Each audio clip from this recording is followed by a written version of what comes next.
Very good morning to all the panelists and participants. Thank you for joining us today. We are honored to have 5 panelists with us today to share their experiences on PhD experience and journey, right? Before we start the session, there are a few housekeeping rules, right? Number one, there will be 2 platforms for today's session. One will be on Zoom and one will be on YouTube Live. So to those who are on Zoom, kindly mute your mics, and if you need to off your cameras, you can do so, but just keep your cameras on during the photo taking session.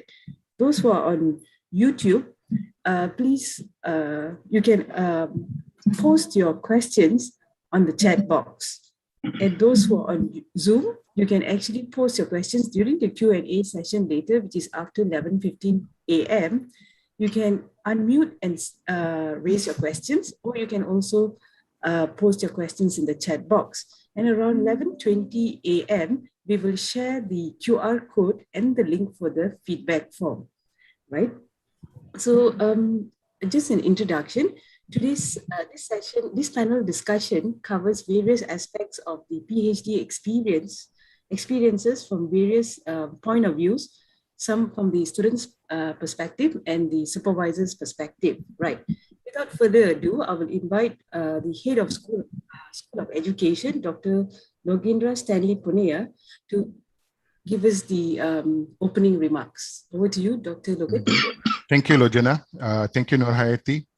Now, I would like to thank everyone, particularly my esteemed colleague, Prof. Arshad Samad, Prof. Chan, Prof. Moses, and my 2 future scholars, Miss Michelle and Miss Weng Ken. The intention today is to talk about the PhD experience, particularly also from a very skewed perspective, because of what is the whole idea of intercultural supervision, particularly. I mean, that we are hoping to have a broader discussion, but most importantly, we are also trying to see from a very specific perspective, from an or a transnational perspective. Now, the journey of a PhD scholarship or PhD scholar is an adventurous one, particularly a research program like PhD. Students are expected to navigate their fears, prejudice, phobias, and mostly the intellectual and cultural comforts and norms. That's the hardest part. Because every time when we supervise students used to say, oh, in my country, we do it this way. But the point is, the whole idea of becoming a transnational student, that means going beyond the boundary, also means that you're committed to going beyond your comfort zone. From a student's perspective, transnational education it's becoming a norm, especially in the globalized world, where most students, because with the Zoom facility, you can literally Zoom from one part of the world to another part of the world. In ease to join the program. And transnational or transnational education is not new. I mean, even during the age of antiquity, transnational education exists. You had the Nalanda Institute in India, you had the Shuoyuan in China, Al-Azhar in Egypt, you have the Sankori in Timbuktu. So especially from an Asian perspective and North African perspective, transnational education is not something new. We have been doing it for literally centuries. It's just that now it's made available to more people. And that's where we are facing a lot of challenge, because people need to come out of their comfort zone and participate in another, not besides learning content, but also participate in culture, methodology, tradition, and so on and so forth. So the challenge here is, how do supervisors and students take a leap of faith where we trust each other and we are committed to each other's goals and objectives? So I hope today's dialogue will give an opportunity to make things implicit, what is expected to be explicit in the past. So I hope by end of the day, with the contribution of the 2 students and 2 academics and Prof. Moses as a moderator, we will have a dialogue conversations to the point where a lot of the things that are hidden in the dark will be brought to light. Thank you very much. Back to you, Lojana.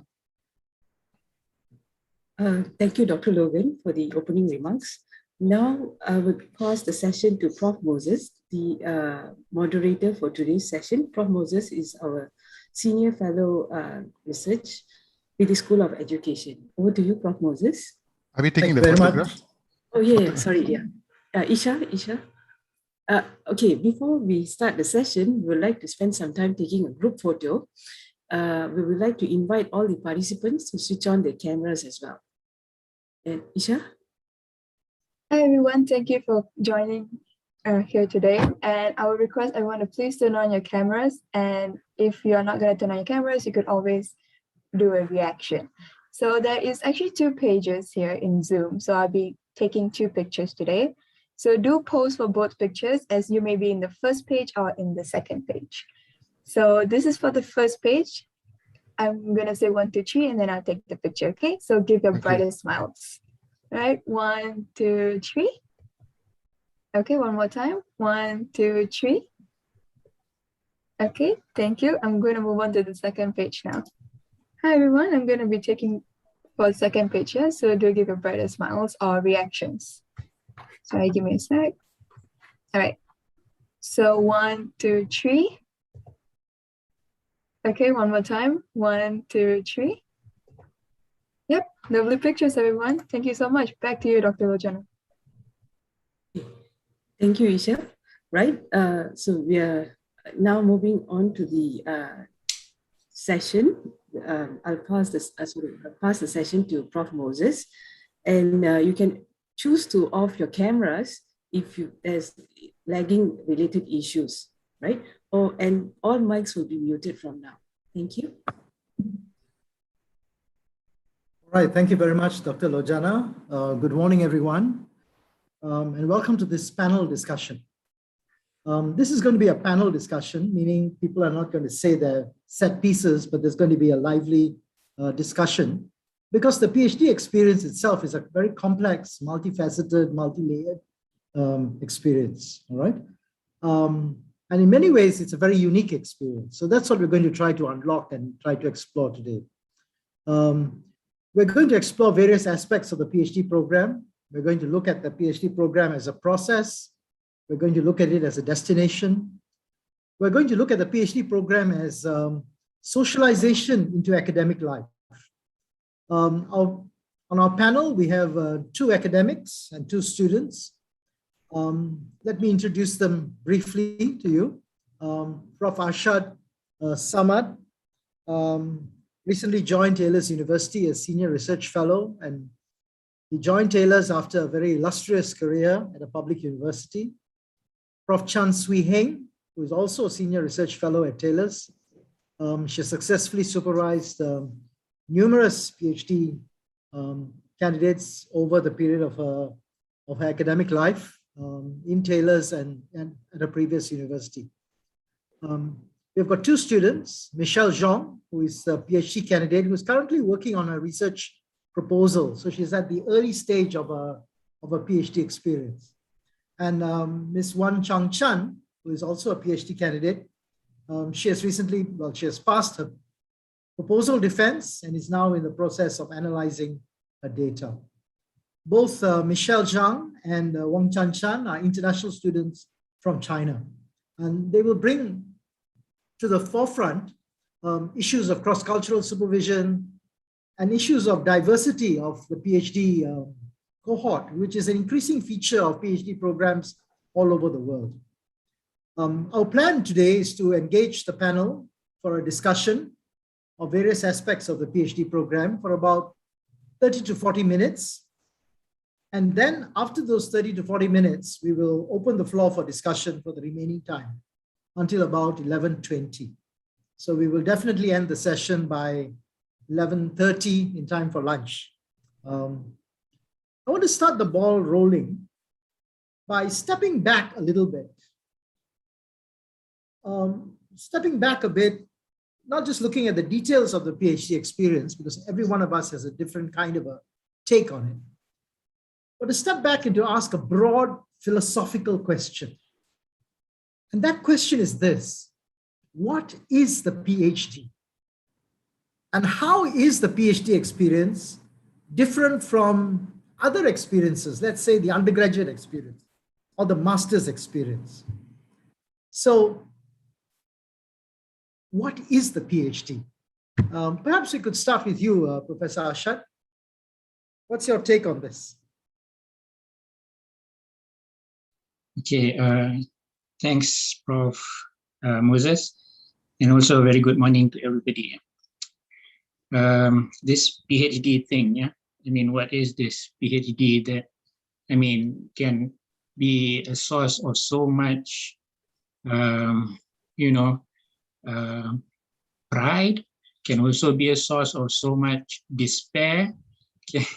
So, you know, sometimes I remember when I first came back after doing my PhD, people were talking about the PhD and saying, oh, you know what the PhD means? It means permanent head damage, yeah, PhD. But of course, that's not true. You know, just look at Moses, just look at Prof. Moses, look at Prof. Chan. We're all sane. I hope we haven't lost our marbles. Okay. But it does reflect the fact that a PhD is something very intensive. It's an intensive engagement with academic materials, with your supervisor, that is, you know, that will take, it takes many years to get your PhD done. Yeah. So if you were to compare it to, for example, master's is much shorter. A basic degree is something that, you know, just provides you with initial knowledge. But with a PhD, it's something that is very, you know, it takes very demanding. It's very challenging. Yeah. And it will change you, yeah, in some ways. Okay. Some people say the permanent head damage will make your head bigger. Okay. Just to kind of, you know, allow you to keep all the knowledge in your head. Okay. Let's hope it's not true, literally and also figuratively, because there are people who do their PhDs and come out of it at the other side and do have bigger heads. But anyway, another an analogy that a lot of people use to describe a PhD is that it's a journey. Yeah, it's a journey. So I feel that this analogy is quite apt. It's quite accurate. Okay. And for students who want to embark on this journey, okay, let's say you're driving, okay, on a journey, you need to make sure that everything is okay with the car that you're going to drive. Yeah, the lights are working. You know, it's a journey. Perhaps it's kind of like a mysterious journey because it's something new, right? So you have to make sure that you're prepared for that journey. Okay, it's a long journey, no doubt. Yeah, but it's a journey that will lead to a destination, and at that destination, there will be things that you will probably benefit from the entire experience. Okay. You know, and in this journey, if you think of it as an analogy of a car, driving a car, you need to consider where your supervisor is. Okay. Is the supervisor driving the car for you? This is not something that you want. You know, you want to be the person who's driving the car.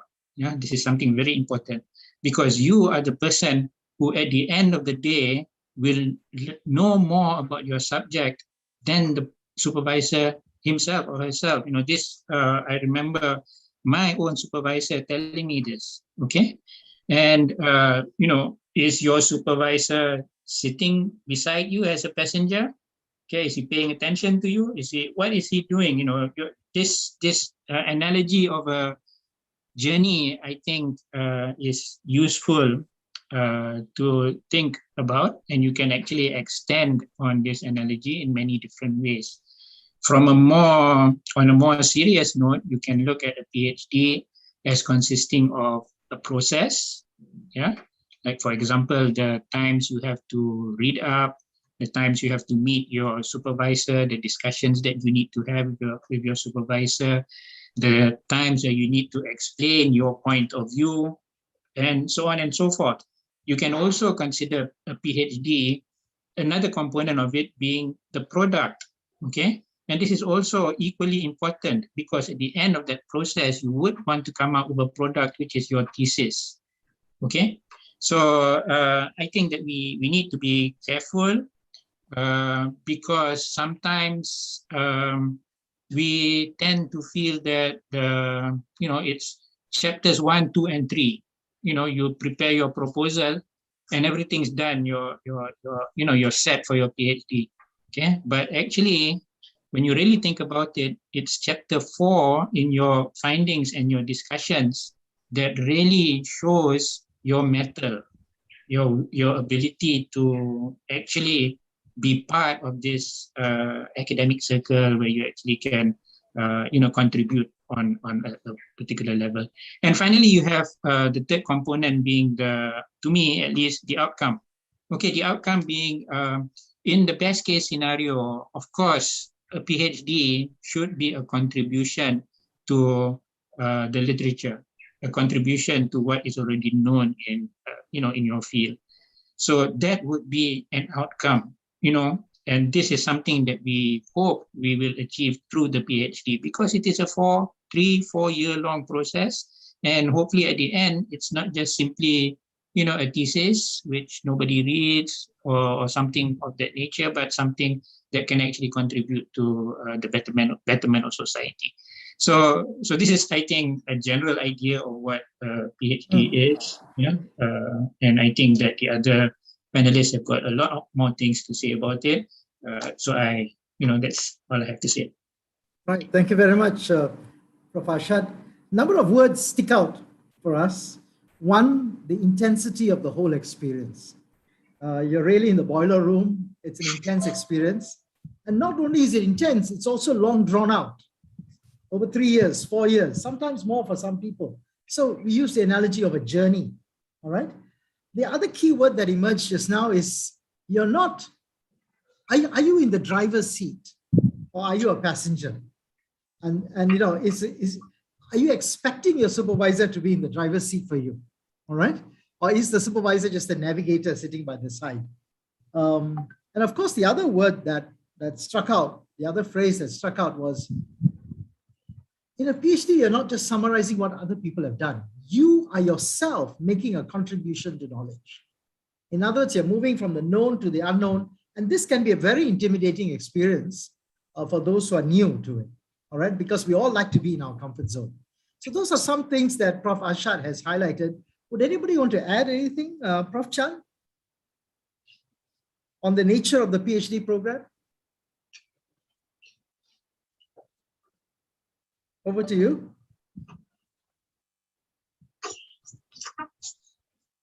Prof. Chan, I think you need to unmute yourself. Mute. Yeah. All right. Yeah, like I said, Prof. Arshad has given us a good overview of the term PhD experience, what it means to undergo that journey and to be the driver, as highlighted. So being a driver, you will need multi skills as well. You will need to know when you should stop, when you should go on, when you need to turn left, right, and that kind of stuff. And this issue of being a good driver, an efficient driver, I think is also a core message, right? Your supervisor at best is the instructor at the side, who is telling you are maybe not going the right way and you need to look at it in a different way and so on. So essentially, as the learning driver from the L to the qualified stage of gaining your license is also one part of the journey that all of us, include, meaning that those who have gone through the PhD and those who are also undergoing the journey itself will have to experience. And as usual, it's a case that we have lots of individual differences. Some may pick up faster, which is good for you. Some may have to take more time, take more energy to learn the various steps along the way, which is fine. All of us are different. And I always tell students, do not compare. It's actually quite difficult to compare yourself with another student. And they get nervous when they compare. Oh, so-and-so, somebody will tell me, is way ahead of me. And I feel that I have not done enough. I think we need to kill this kind of worries and fears so that you be firmly in the driver's seat, like what Prof. Ashad said. Moving on, if I may take it up from there, it's a case of the issue of being ready all the time to take on the task as you enter the journey. And I would just highlight a few dimensions of this issue of readiness, because it is a factor, it is an element that will be there for you actually the whole lifetime. Being ready for things to come, being ready to pick up things and make it happen, and so on. So it's an ongoing journey of finding the right kind of readiness at each stage of the process that you are undergoing. So most of us, when we embark on a PhD, is always talking about this kind of initial readiness. That is the first dimension. The initial readiness. Are we really, wanting to do it? And your answer is yes, then it sets into motion all kinds of steps that you will need to take. I would just put it down as you will be facing a change in your lifestyle. I think inevitably, your lifestyle got to change because you're accommodating something new. And inevitably, you will have to think about how you want to face this change in your lifestyle. And accompanying that would also be a lot of these emotional factors like, I got to be motivated. Otherwise, why am I doing a PhD? And that motivation is not transient. Actually, it's supposed to be sustained throughout the years that you're doing your PhD. But of course, it's a case of ups and downs. Sometimes we do have a higher level of motivation, and we are, energized to write and do more. Other times, because of many other kinds of factors that will influence our lifestyle, then it could just ebb a little. And I don't think students need to worry about that. No? It is a very normal process. I remember I was once scolded by my own supervisor. How come you are not producing your chapters? Where are they? I don't see them. So I also tell the same thing now to the students who I supervise. I say, where are your chapters? But it is meant to sort of make you aware that this is your stage and you need to go on. So it's a case of taking the energy drink. You need to go on. So it's a case that you need to maintain the level of motivation and make sure that along the way, there is sustainability. And how you do it, of course, is open to discussion. So you need to be committed. These are the things automatically must come into the picture, initial picture.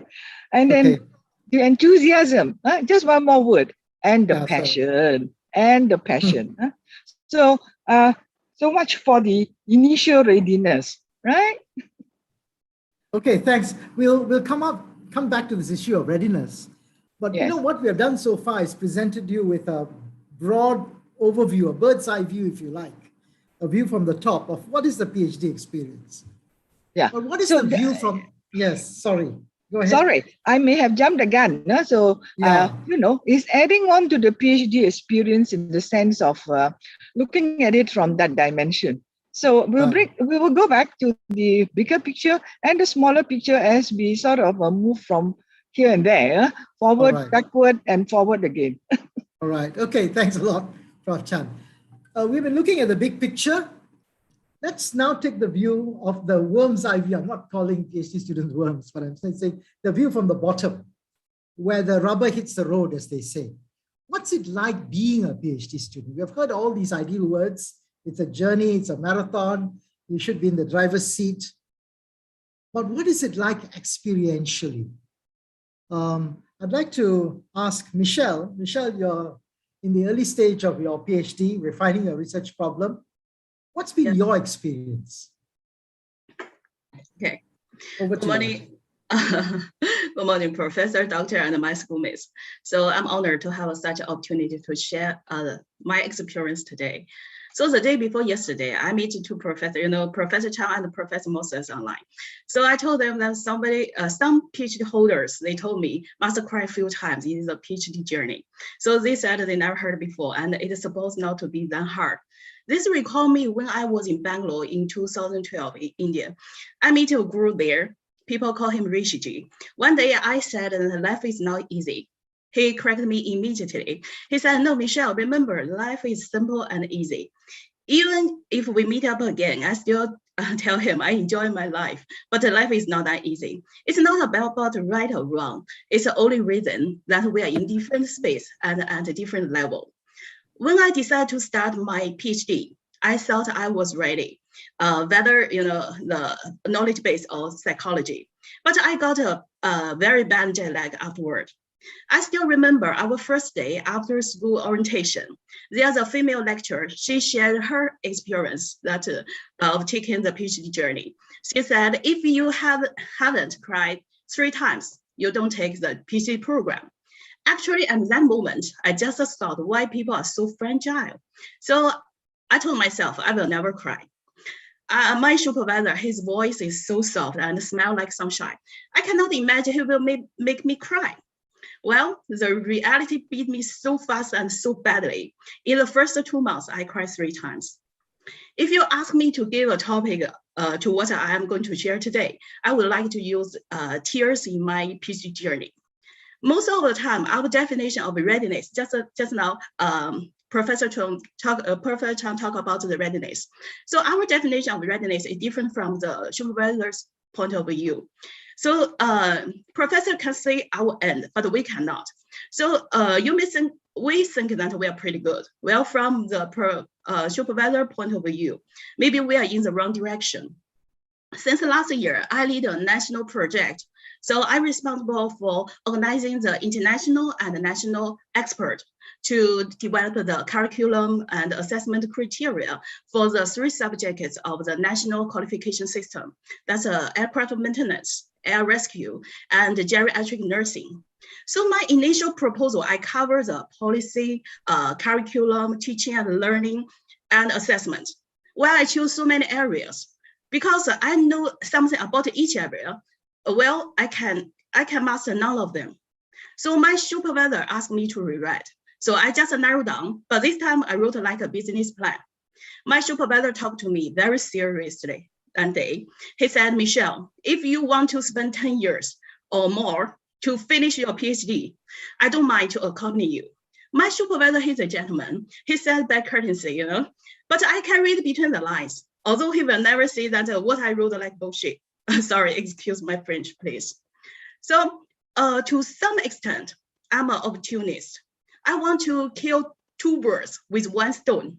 So I think I can juggle work and study by choosing a topic related to my present work. At the very beginning, I have quite a lot of miscommunication and argument with my supervisors. My supervisors, they want me to show them a mango. So I brought them a coconut and do my best to convince them that my coconut is a mango. So do you think I'm the only one to suffer this process? No way. Don't forget the universal truth. Forces always come in pairs. So my supervisor made me sad. I drove him crazy. I cried 3 times, but I can imagine my supervisor would feel hopeless at least 3 times. So why this happened? When you made a mistake, you must find out the core of the matter to make sure you would not make the same mistake again and again. I realized the cultural difference. Culture here is not the general meaning.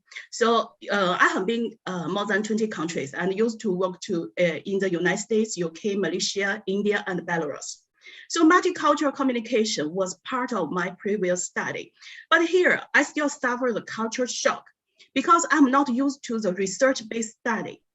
So I spent a few months, just now, Professor Ashad and also Professor Chang mentioned the driver. So the driver rule. So I spent a few months to realize I'm the driver in this journey. So my supervisors, they are coached to train my mind, and then they become the passengers. I cannot relay everything on them. I'm the one to drive them around. And my camera should be fixed. Every study got a perspective. You should stick to the chosen angle. I went back and forth, during the journey. So because I did not fix my camera. And many students like me, that we are familiar with the course-based teaching and learning. That's why we started the research. We got a culture shock. And the most important and very serious thing is we don't have enough reading. My supervisor encouraged me to read more and read efficiently. I read very slowly at the very beginning. My supervisor told me skimming, only pay attention to the key points and only read the abstract, then decide to continue or not. Well, to me, at the very beginning, any sentence is a key point. Since my background is not education, the same length of article in business, I can read 5 per day. For the education one, I may use 5 days to understand one article. I know every single word, but put together, I don't really know what they are talking about. So after I done enough reading, I can read the education journals as quickly as business report. Then I understand what my supervisor told me before. And I found out at that time, I talk like an idiot. So my lesson is, don't argue with your supervisors before you digest at least 200 good quality journal in the chosen area. So just now, I mentioned I cried 3 times in the first 2 months. Well, only that three times. After 13 months, my supervisor praised me for 1 time. For the first time, he said that now you talk like a real researcher. I mark this date on my calendar. It's a milestone of my journal, my journey. So I felt joyful, although I still need to improve a lot and move faster. So a lot of students like me, we are not full-time students. We have been fairly busy. So we have to squeeze our spare time to study. We do our best to balance work, life, and study, although it's pretty challenging. So we are fellow travelers rather than competitors in this journey, just like Professor Chang mentioned. So study at your own pace. I hope we can learn from each other.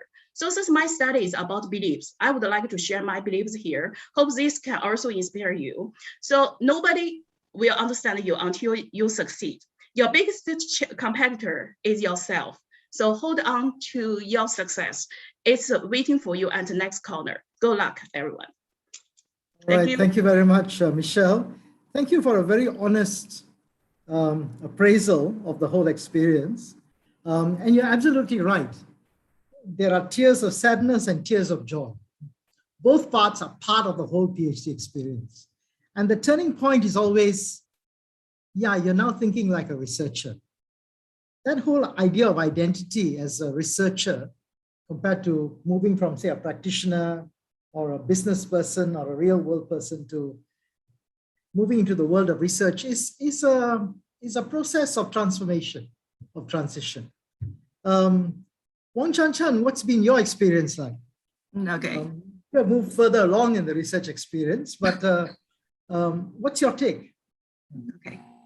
So good morning, everybody. And it's a great honor to be here to join a panelist discussion as a doctoral student. Okay, I'd like to share some of my own experience. You know, as we have all noted, I like the words addressed by Professor Chang and Professor Arshad, the word change, you know, change. I think PhD experience has modified my way of thinking. I mean, after the PhD experience, I think I would think in a scientific and critical way. You know, in China, there is an old saying, it's better to teach a man to fish than to give him a fish, okay? A PhD experience is like to teach you how to fish, okay? I'd like to share with you a very interesting story, okay? 3 months ago, I got a baby girl.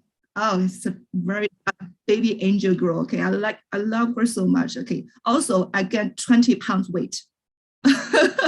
Okay, so I'm on my way to lose weight, and I go on the internet to find some healthy food, which food could help me to lose weight. And I got a wonderful news on the internet. Chocolate can help you lose weight. Wow, as a big chocolate fan, that's a great news to me. Maybe too good to be true, you know. Okay, so but as a PhD student, you know, I began to think calmly. Is it a news reliable? I mean, who did this research? Who are the participants? Oh, so where is it done? Has the research been repeated successfully by other researchers? And the most important thing is, either research funded or supported by a chocolate company. So that's the way of thinking. That's the way of thinking. I think this is especially helpful in this, philosophically speaking, some people would call it a post-truth period, okay? To think in an independent and critical and scientific way, okay? And that's about the first keyword, change, addressed by supervisors. And another thing is, I like the metaphor used by Professor Ashad, the word journey. Why? We would like to compare the PhD experience as a kind of journey. At the beginning, I just took it as a very beautiful metaphor, but after almost a 2-year study, I began to understand journey is long, okay? Like the length of a PhD experience, 3 or 4 years or more. A journey means leaving our comfort zone, our familiar surroundings, like Professor Logan has addressed, okay? But to a new destination. And in our journey, we could enjoy sunshine, we could enjoy rainbow, but also we could also encounter thunders and storms, okay? Dr. Michelle has just addressed, she cried 3 times, me cried 3 times in the doctor experience. I didn't cry, but even worse, I self-doubt. I sometimes ask myself, am I too stupid to be a doctor? Am I too stupid? Or is it a wrong life choice to pursue a doctor, to start my doctoral experience? My supervisor, okay, was very, very encouraging and supportive. And I think that's the reason why I didn't cry out, okay, because of my supervisor. He's a very, very supportive and encouraging. After 2 years training of experience, I began to become more patient with my students. Why? Because my supervisor supervised me in this way. So I become more patient with my student. I know it's time. I know it will take time for a student to grow up. Okay, so that's my understanding of PhD experience. The first one keyword is change, and the second one keyword is to believe in yourself. Everything will be fine. If you can get a doctoral degree, that nothing can stop you in the world. Okay. Oh, thank you. Thank you very much, Wang Chen. Lots of little nuggets there. I just want to highlight a couple of things. You talked about the skills that are needed. And one of the skills is really the skills of reading. Just like, you have to read about people who say chocolate is good. Are they from chocolate companies? So likewise, when you read research journals, one of the skills that you pick up as a researcher is really to realize that not all research articles are equal. And you have to develop that sense of discernment. But I think you mentioned, and I think it's a very important point, the whole PhD experience is not just about the cognitive skills you pick up. You also grow emotionally as a person, all right? And you're absolutely correct. We all go through periods of self-doubt, but also a new self-confidence that comes out of that self-doubt.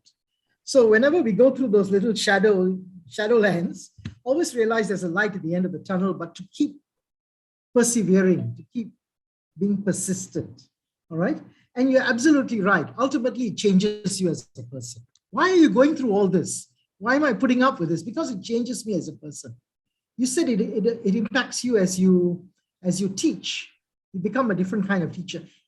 Have you all realized this? When you complete your PhD, your name changes. You have a little DR in front of your name. Yeah. And your identity changes. You are not the same. The person who entered the PhD program is not the same person as the one who came out of it. And the DR is a signal, not that you can prescribe Panadols to people, but there is a shift in identity. There's a transformative aspect of that change. So we've looked at 2 student experiences. I know they are packed with lots of subtexts. I want to come back to Prof. Chan. You started off talking about readiness, but in the light of what our students have said, how else can we better prepare ourselves to be ready for that experience? In a sense, there's a lot of unknown, but still, at the same time, we can also prepare ourselves for the unknown. Prof. Chan, would you like to pick up on the points you have raised just now? You might have to unmute yourself again. Prof. Chan, you might have to unmute yourself. Yeah. Great. Because it goes into auto mute. Auto unmute. All right. Now I have to unmute manually. All right. Okay. Right. That's an interesting point, about wow, we developed individually, like what is highlighted. And at the end of the day, we certainly turn out to be somebody else in a way, because not only because of the DR in front, but emotionally, academically, we have reached a certain level of maturity. And that sort of qualifies you to do more things in your field that you have embarked on. So these are things that we're talking about in terms of the input of time and the output and the outcomes that one would be able to have at the end of the day. However, I would like to just point out that along the continuum, the timelines of supervising, while we do encourage the kind of independence and the self-exploration, often we still need to go back to the balance of being able to observe the PhD clock that is ticking all the time, because of the constraints that any period of the journey at that point of time would need to be attended to. So, supervision is a very constrained kind of effort in a way. We're always pulling the student back to timelines. And sometimes maybe it comes across as being hard on the student. However, supervisors do mean well in the way of handling the dictums of what it means to be able to graduate and get that PhD that you have set out to do. So essentially, we are talking about a lot of expectations at different stages of the continuum, as the journey seems to indicate. It is a journey that is long, but long in also to be confined to a certain period of time. I mean, nobody will want to do a PhD for 6 years if they can help it. Most of us will want to finish in 3 years or so. Right? So I think I speak for students or for myself as well. Why would I want to take longer if I don't need it? We might as well get on to another phase of our lives. So given this kind of considerations, I would really want students to emphasize as they go into the journey, this real-time engagement in academic development, because it is going to be a very crucial kind of involvement. And of course, at the end of the day, it will give rise to that kind of involvement as well. So we got to observe the clock. That goes without saying, so that your supervisor and you can come to the understanding. And we also ask for your timelines, so that you have something that is in your mind. You don't need to be so strict about it, of course, but it's a case that at the back of your mind, you know that these are the stages you need to go through. For example, the beginning student, how long does he or she has in terms of, going through the readings and then coming to a decision. A PhD journey is full of decisions along the way. You have to make the decision as to what is the topic, and soon. That's the thing. Soon. We do not have the kind of slow learning curve climb that we of course wish ideally we can have.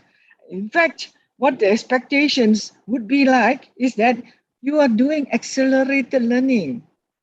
And I don't think we have, in a sense, a choice. So we need to get the license fast so that you can drive better, be the qualified driver, right? As we go back to the metaphor. So the accelerated learning, and you do not have a long time to prepare at the different stages. You need to know when you need to switch gear. So The first gear, the second gear, how long can you go like that? Huh? Because when you do your PhD, you need to go through the stages quite fast. Huh? So the students must come to that realization. This is real-time engagement. Huh? So I'll stop there. All right, thank you very much. Our PhD cohort of students are really very diverse nowadays. Universities have people coming from all kinds of different countries, different kinds of prior experiences, transitioning sometimes from your own master's culture to your PhD culture of being in the driver's seat. What are some of those cross-cultural challenges in adapting? Maybe I'll throw the ball to the students here. Either Wang Chan or Michelle, would you like to jump in on that? Michelle used a very interesting phrase. She had jet lag. Just as you travel from different time zones, when you come from previous experiences to your PhD, you do suffer a kind of jet lag because you're crossing different time zones, different cultural terrain, if you like. Yeah. So what's the challenge of being an international student? Yeah. I think for many Chinese students, we have such a just like culture shock, just like I mentioned, not only that the research base, and also for some Chinese students that they have some language issue. And also that in China culture, that teachers, the lecturers, the professors, they are the set in this classroom. So that's the Chinese students, they are scared to say no. And also that they are shy, afraid that to use their own voice. So that sometimes that I think supervisors also suffer from this. So that they tell students something and students make the same mistake again and again because that they don't really understand. I think that's a professor. So yeah. one transition you are looking at is the authority of the teacher. In a sense, when you confer authority on your supervisor, you are actually putting the supervisor in the driver's seat. Would that be right? Yes. Yeah. What is the point? I mean, has that been your experience as well? At what point do you make that shift to realize you have got to be in the driver's seat? That's why your positioning yourself is very important. When that day, after a few months, I forgot I'm a driver. So that I just try to improve my skills of driving. Okay, good. Yeah. And of course, we can all ask that questions. What are these driving skills all about? I think rather than passenger skills. Yes. First of all, you need to get to know more, the knowledge base and read more. The quality, the very good quality articles. Okay. We don't summarize other work, but we need to work based on that. So that you must strengthen your base first to get the skills. Wang Chan, you want to add to that? Okay, I'd like to share some of my own experience. I got my master's degree in China. And my supervisor at postgraduate time, he usually give me very clear signal of what to do and how to do it. As a postgraduate student, I was very happy with this. It's very time saving. And when I become a doctoral candidate, I'm expecting. At first, I was expecting my supervisor to supervise me in this way, to give me a clear signal, to tell me exactly what I can do and how to do it. I read some of my supervisors' research articles. I download them on the internet and try to figure out what my supervisor was working on, and so that I could follow his steps. But my supervisor told me to read widely and find my own research interest and my research gap. At first, I wasn't very accustomed to it. I feel I was lost at a big sea. I was lost at a big sea. I don't know what to do. I read aimlessly, just read, keep reading. And finally, I saw the light. Okay.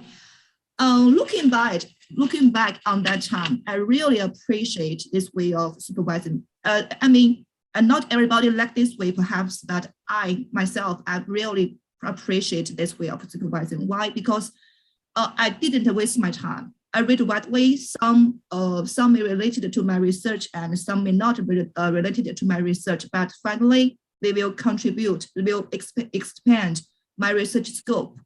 Recently, I was thinking about the possible findings, and I found that if I want to give a qualified discussion of my research, it will involve a cross-disciplinary knowledge, not only education, not only pedagogy. A good discussion will involve multidisciplinary knowledge. So thanks to my previous study, I could have more resources to refer to, okay? And for the culture shock referred by Dr. Michelle, I think I was thinking recently, is it because of culture shock, or is it because of the different requirements for a master and or for a doctor?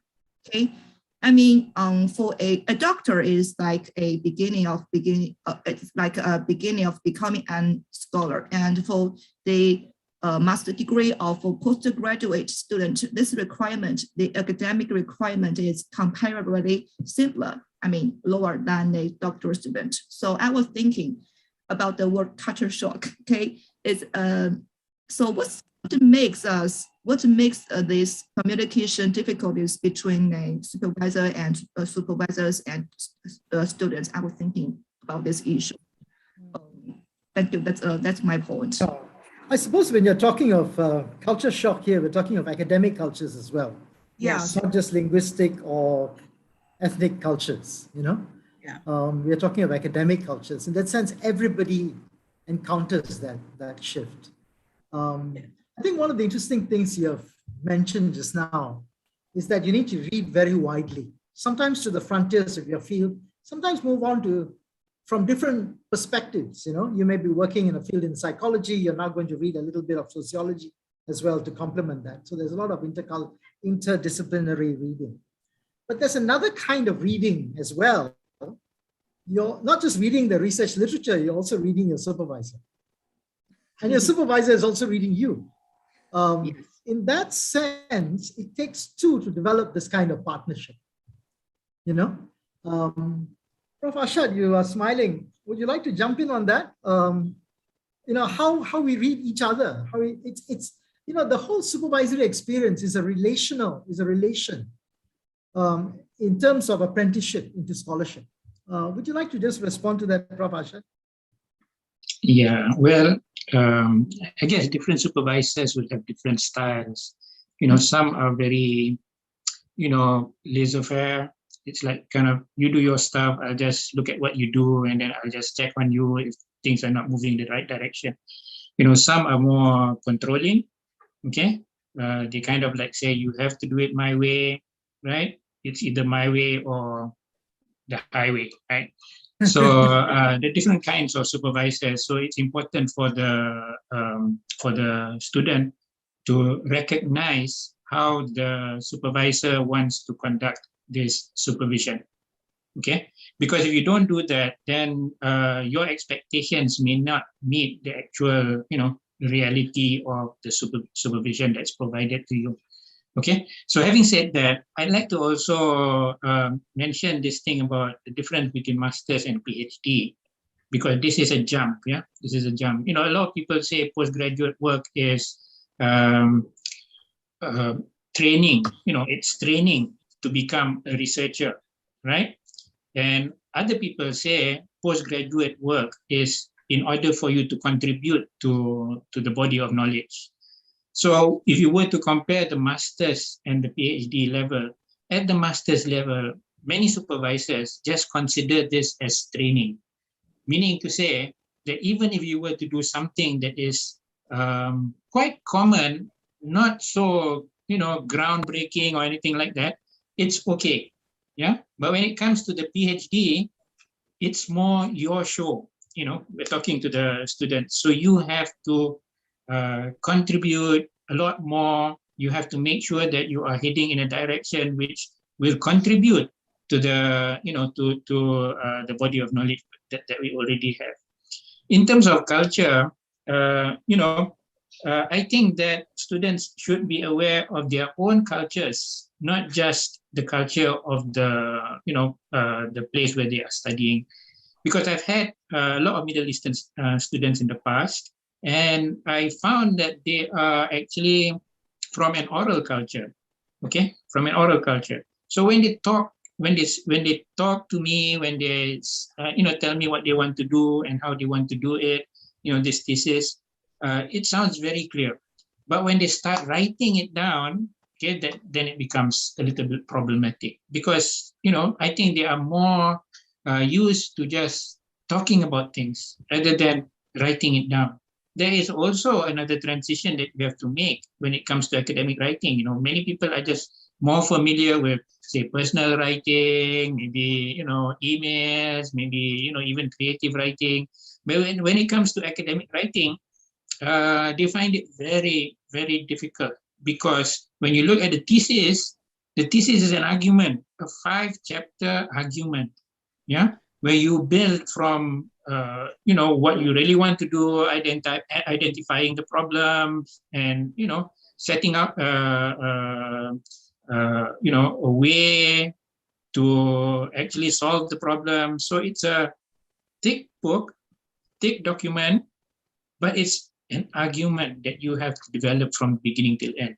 Okay, so this is the researcher mindset that needs to be developed. And of course, academic writing conventions is something that people need to be familiar with. That's part of the reason also why we tell our students to read academic journals, not simply just to get the content, but also to get the feel and the flavor of academic writing. So these are some of the things that I can think of that Right. Yeah, absolutely. I think there are lots of gems there. The whole dissertation itself is part of an argument across the different chapters. And with an argument, you've got evidence and you're making a case for something, like a lawyer going to court to defend your client. You're defending your thesis. That's why we call it a thesis defense, because you're defending it, And in order to understand the argument, really, we also need to understand what are the other arguments that are going on in the field. What are the debates? What are the controversies that are out there? And as you read the research literature, you ask yourself, what are the debates? What are people fighting about? What are people arguing about? What are the civil wars that are going on in our fields? And how do I position myself in relation to this crossfire? That is the skill that you need to pick up as we move to the cutting edge of knowledge. All right. And that's something that is difficult, but it's something that we all pick up, and there's great joy that comes from that. Now, we said that the PhD experience is relational, supervisor, supervisee working together. And I would also add students working with other students, that peer support is extremely important. But we now live in a state of a pandemic where most of us are not interacting face-to-face over a cup of tea or a teh tarik, all right, out there in the commercial block of Taylor's. We are communicating through the screen. Has the pandemic, has the online supervisory mode mediated through the screen rather than face-to-face, posed unique challenges? And if so, how do you deal with these challenges? And I'd like to throw this question across the board to all the members of the panel. Anybody would like to speak up? You can just unmute and speak. Prof. Chan, you look like you have something to say. Okay, yes. Well, I had the opportunity to supervise some students F2F, and then after that the pandemic came, and we had to do the online kind of transformation. Well, I must say that online supervision is much harder than being able to see the student face to face. So I would encourage all students to come back if they can for the period of time that they have been allocated or set their minds on, to go through that face-to-face interaction. I think it is very meaningful, and we do engage in a different way from just the online platform. Online platform to me is a harder way from one dimension, and that is trying to understand each other. Trying to understand each other through this Zoom platform, which is a difficult thing to do. It's time consuming, and there are things that we have to really consider very often, because along the way, when we find that the relationship is not working the way we want it to be, then we have to divert to other things that would be, I think, more easily handled when it is offline than online. Simply going back to the point that Prof. Ashad raised, we need to observe conventions. We need to talk about academic writing. So academic writing is sometimes a very close attention to text development. And that is where students do not get the hang of it, because it involves thought patterns. Culturally, how you present your thought patterns might be different from how academic writing expects you to present the thought patterns, because academic writing is very much an English language tradition in that sense. And you have to see through the lenses of the writing from the point of view of someone who is able to write in English. And this point comes through very, frequently, because students very often, because of the cultural kind of differences, they do not see the point of linearity in the sense of the development of the text development. And that would mean that, where do we go to make the students understand? In fact, we need the scaffolding. We need this kind of scaffolding for the students. And I'm glad to see that, Taylor's is also trying to look at it that way, so that students will be able to move along better in their academic writing. So, when we supervisors have to take on the role of having to explain about academic writing, then it is quite difficult to do so on the Zoom platform. Whereas in a face-to-face, you say, okay, you come back the next day and then we will try to sort it out, maybe. Or, I send you to read and you come back with the articles on this kind of aspects about academic writing. So the lag between, the meetings may be an issue because we don't get to see the students often enough sometimes when we limit ourselves to maybe just once a week and so on. So that's my take.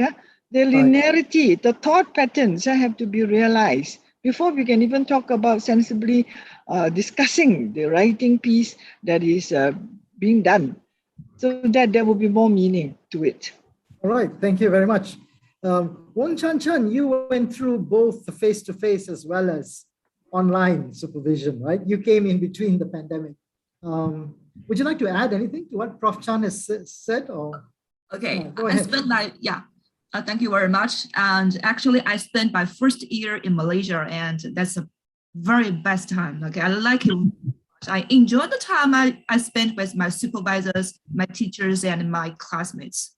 I was very energetic at that time. Why? Because we studied together. Me and my peers, we studied together. We encourage each other. We share our problems, not only academic problems, even some problems. It is very good memories. I really miss that, and I really want to go back to Malaysia sometime. Okay. All right. I think this is a time for a commercial break. Taylor's will be opening soon after October, so you can all get ready to come in. Just contact CHDR for the requirements. Okay. End of commercial. I sincerely hope everything will come back soon.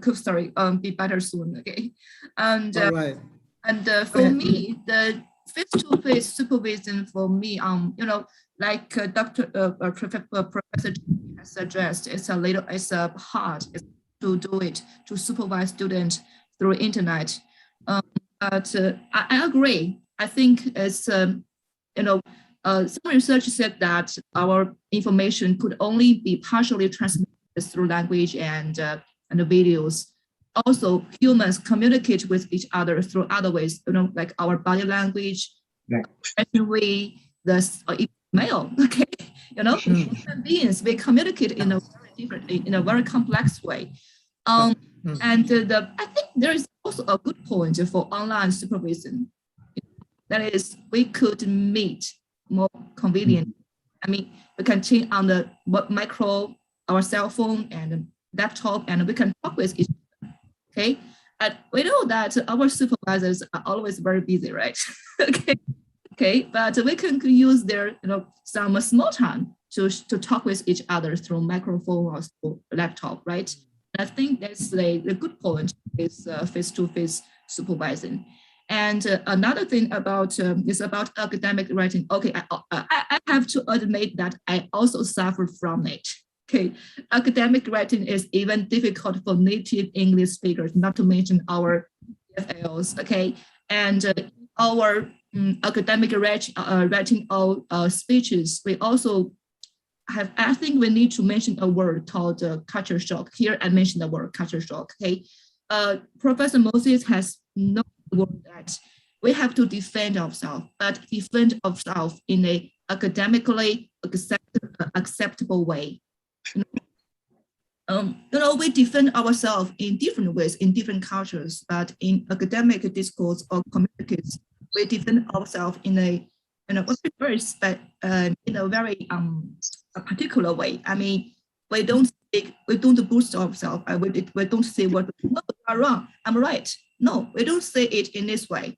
We try to persuade others. We try to persuade others in a humble and acceptable way.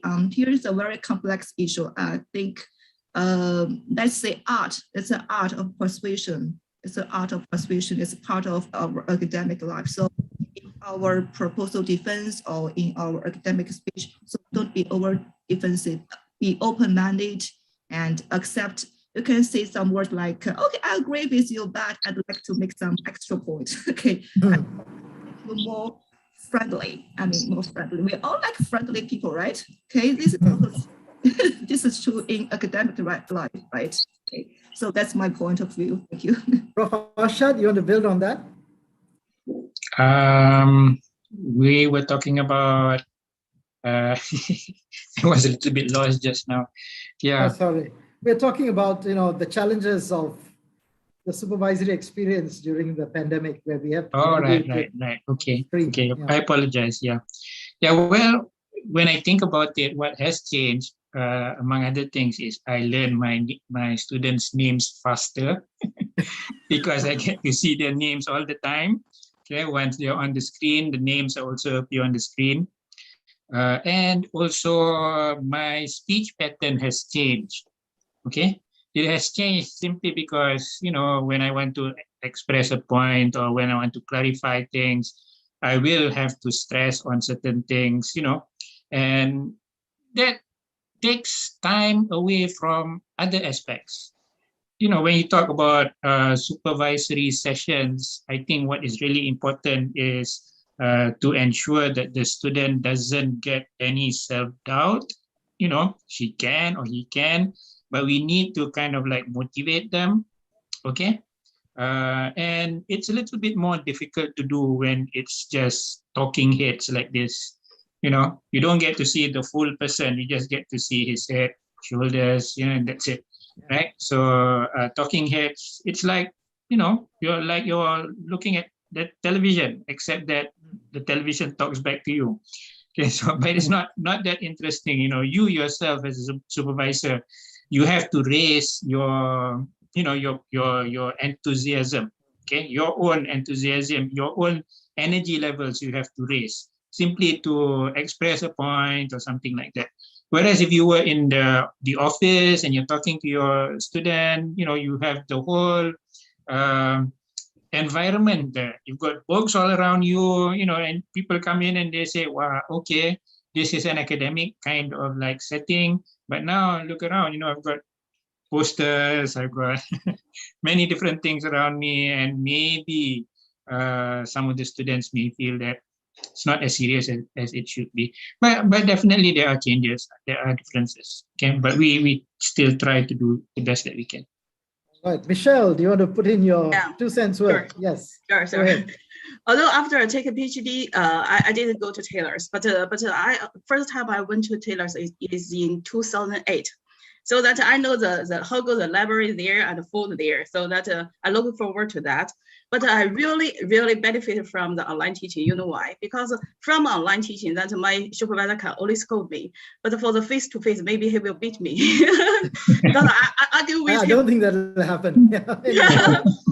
I go with him quite a lot. So just now we talk about just like Professor Chang mentioned about the writing style. So because as a Chinese student, that a lot of Chinese scholar, you will notice that the Chinese scholar have a different writing style.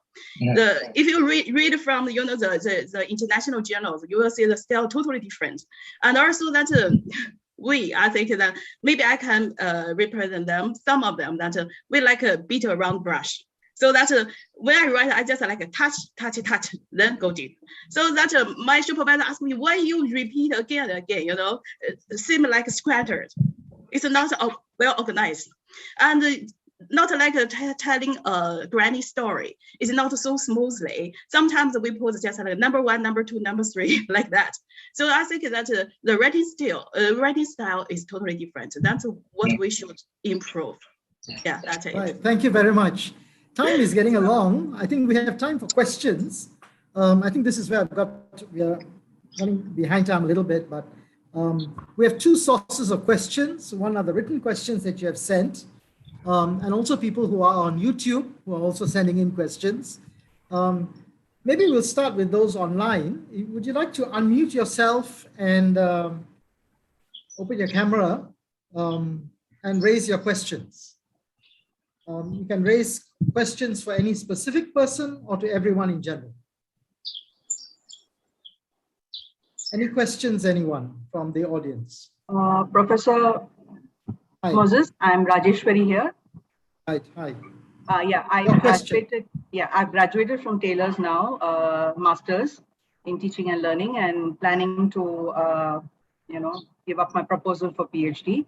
I wanted to know, in this kind of an online setting, how exactly can we access reading material? Because there is, there's a difference between really getting into the Taylor's library and opening up the books and reading, and the online search.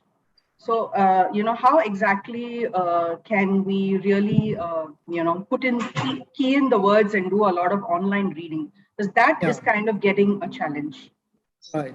Well, the library now is accessible online. You can go to once you're registered as a student, you can do a search. You can download articles. You can email the librarians who will help you access those articles. But what you don't get is that what I consider the great joy of browsing through the shelves, walking through the shelves. And, often I want to find a particular book, but next to it is another book which I didn't quite, see in the catalog, but which I saw and I found, that's interesting. So we are deprived of that face-to-face modality, all right? But the library will run an orientation program for you. And most of students, minus the browsing, the physical browsing, do get help from the librarians, all right? Yes, so that's a quick answer to your question. Yeah, thank you, yeah. Any other questions? If I can add on? Yeah, sure. Just a little bit of, idea about how students can go about looking for information. The library does have quite a few things that you can look at. For example, I just saw it, recently.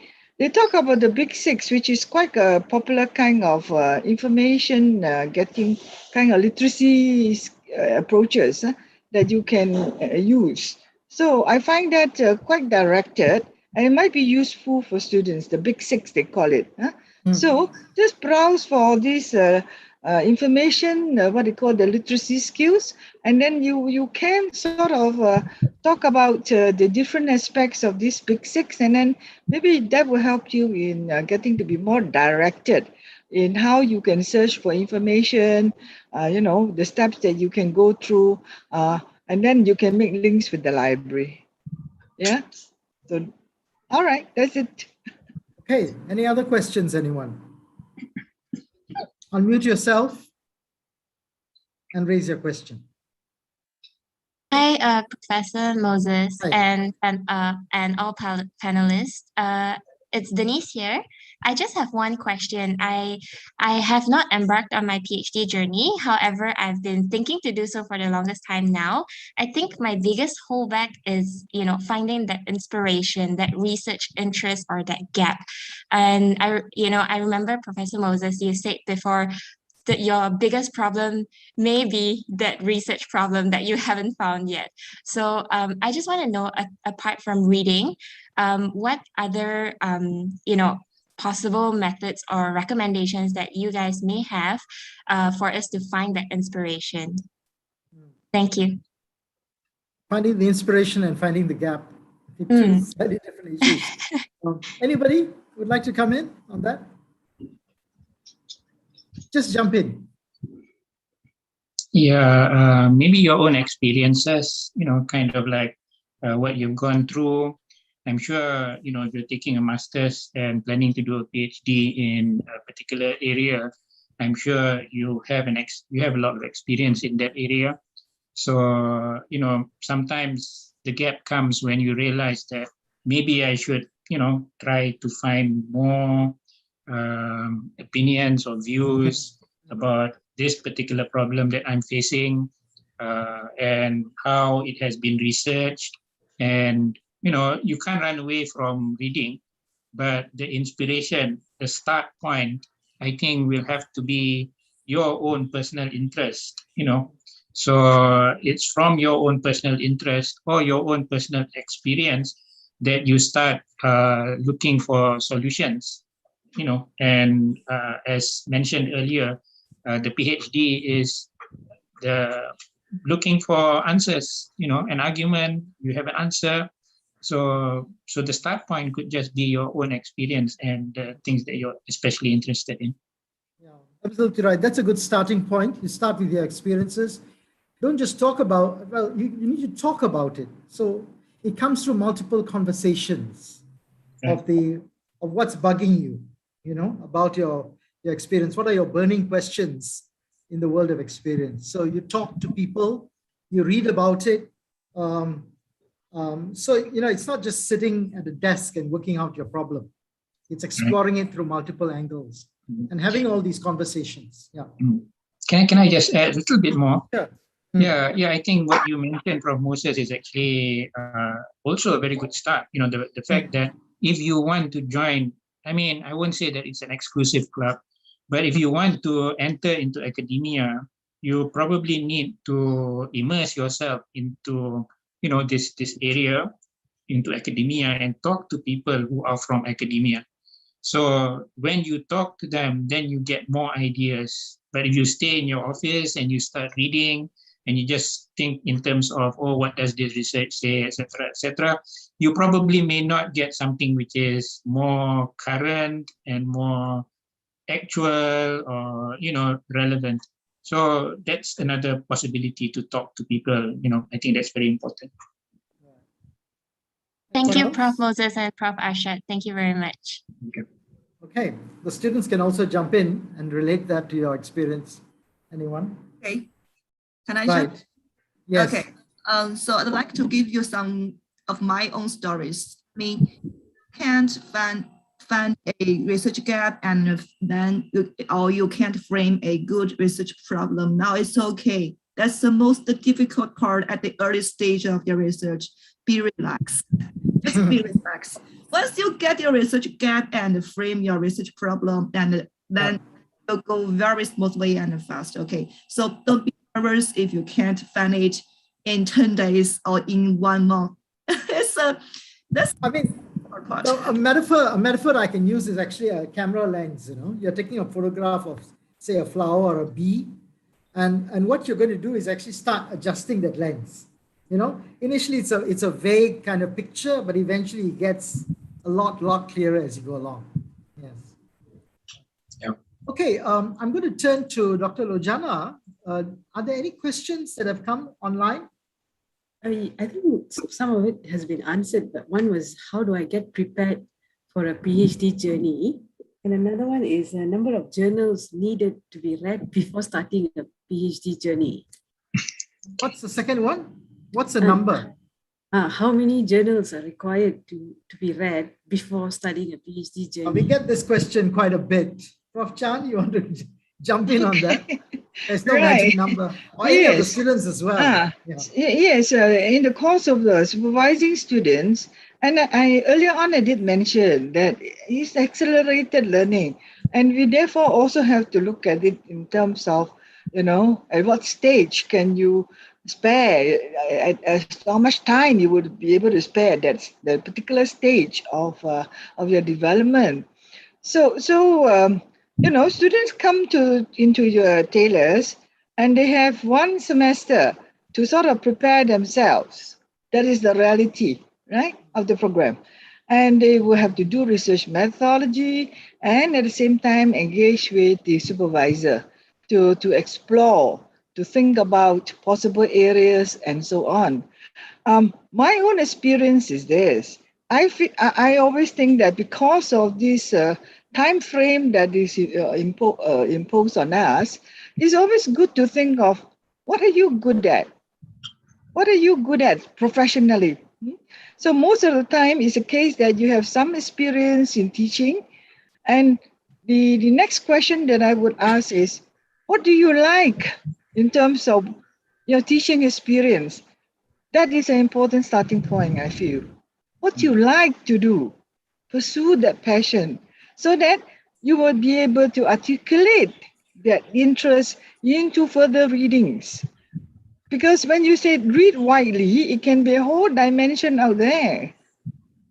It's a case of reading widely, more related to an identified task in a sense, so that it will be more focused because we work within this kind of stages. So I tell my students, please do your readings.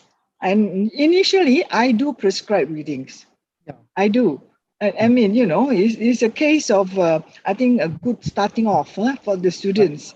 Right. So once they have identified the topic, and then we examine the feasibility of the topic, then when it shows some potential, it must be a case of potential, then we can go on to that even more deeply. So, when we talk about reading, it is actually focused reading. Half the time. I mean, initially you can explore, just spend some time, some weeks doing that. But at the end of the day, it's always focused reading. And when you have that focused reading direction, I think it helps a great deal. That's what I noticed, with the students that I have. Okay. One of the ways of doing this is really to formulate questions as you go along. Yes, that's as also you begin true. to read, what new questions have emerged? Yes. And maybe pay attention. The way you're that's going right. to focus your Pay attention to what people are, like you say, engage in argument about. What are the debates? So you begin to make notes and sort of, be able to increase your awareness and slowly develop that into a piece of writing for your supervisor to see. Any of our students want to jump in on that? No? Okay. Sorry. Yeah. Professor.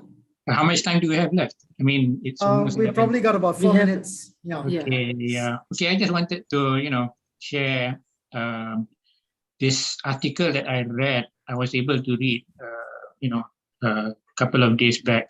And the writer was talking about a theory called self-determination theory. And she actually published in a journal which was about supervision, doctoral supervision. So I guess maybe some of you will be surprised to know that there's actually a journal on doctoral supervision. And she was talking about this self-determination theory, and there are sub-theories under it. And one of the most interesting theory was called the basic needs theory. And in this theory, she was looking at it from the perspective of a student doing a PhD. In this theory, the 3 basic needs that are required is competence, affiliation, and autonomy or volition. Okay, so meaning to say you have to come into your PhD program with some competence. Okay, some idea of what research is, some idea of what what is needed. In terms of knowledge-wise, in the area that you want to focus on, and affiliation is very important, because you actually, as I said, many times you're basically entering into a community, okay, a linguistic community in a sense, right? You're talking to other people who are also working on their academic careers, okay? So you have to have affiliation. You also have to have affiliation with your supervisor, in the sense that you have to have good relationships with him, a good relationship with him. And also you have to have autonomy. That means you have to have the ability to actually make decisions. So these are things that are seen from a very theoretical perspective as well. Yeah? So it's not just kind of like we talking about things to our experience, but people have also looking at this from a more theoretical point of view.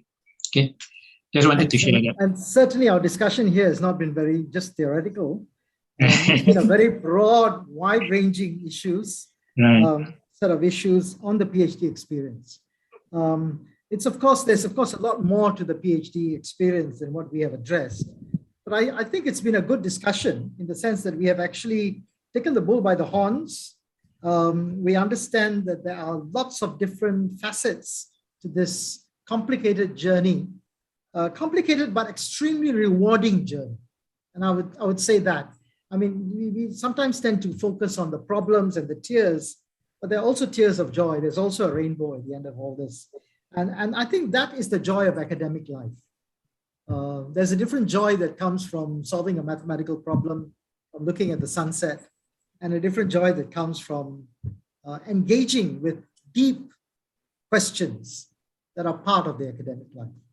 So I think on that note, we'll end here, and I hope that we will continue these conversations among ourselves even after this webinar is over. So thank you very much. I'll pass the floor back to Dr. Lojana, who's got some housekeeping matters. Thank you, Prof. Moses.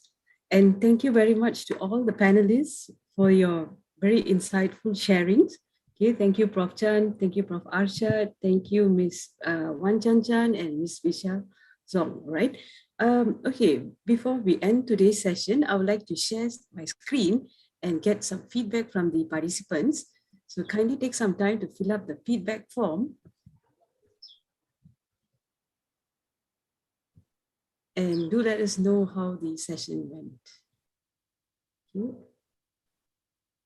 Can we post the link on the chat? Yeah, I posted the link as well. I've already posted the link as well in the chat box. And this is the QR code. So kindly take some time to fill up the feedback form. We would like your feedback on the session. And if you'd also like to be a recipient of future webinars organized by the school, please fill up your email address as well.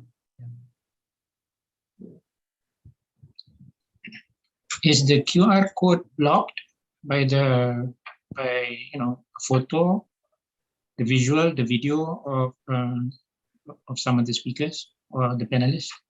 Can you actually get to see the whole QR code? Yes. Okay. Yeah.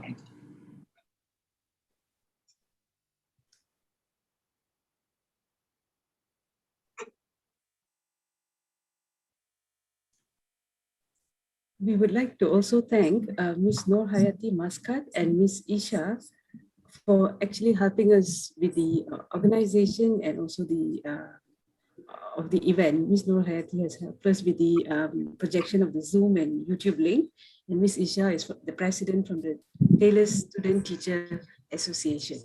Thank you very much to Ms. Nur and Ms. Isha as well.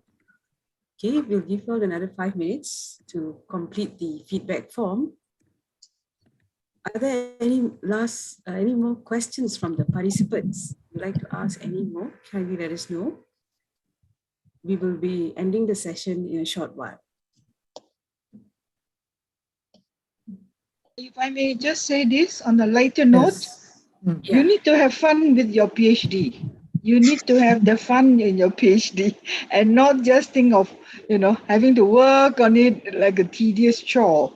We need that kind of balance so that, excuse me, so that, your PhD journey is also having the fun element instead of just looking at it as a very serious kind of attempt all the way. Let there be fun. And how do you engage in this fun? With your peers, even with your supervisors, I'm sure. That we can let our guard down and talk about other things. Sometimes we just talk about other things actually during the supervision because that is more fun than talking about seriously the academic developments needed. Lighten it up. Okay, while waiting for people to fill out the form, maybe I can turn to each of the panelists for one quick takeaway from this session, or anything you would like to remind us of. I mean, the idea of fun is absolutely important. Yeah. Go ahead. Quick takeaway. Yeah, well, I think you have to just be self-motivated, don't give up hope. I mean, just forget about, trying to compare yourself with other people. Yeah, we are all kind of like on the same journey, but we're in different cars. Okay, people say we're all in the same boat, but it's not always true. We're all in the same direction, heading the same direction, but we're in different boats. Okay, some big boats, some small boats, some wooden, some, so we've got some Porsches, some Mercedes, some Kanchir, some Axias, but they'll still reach their destination. The journey will be different.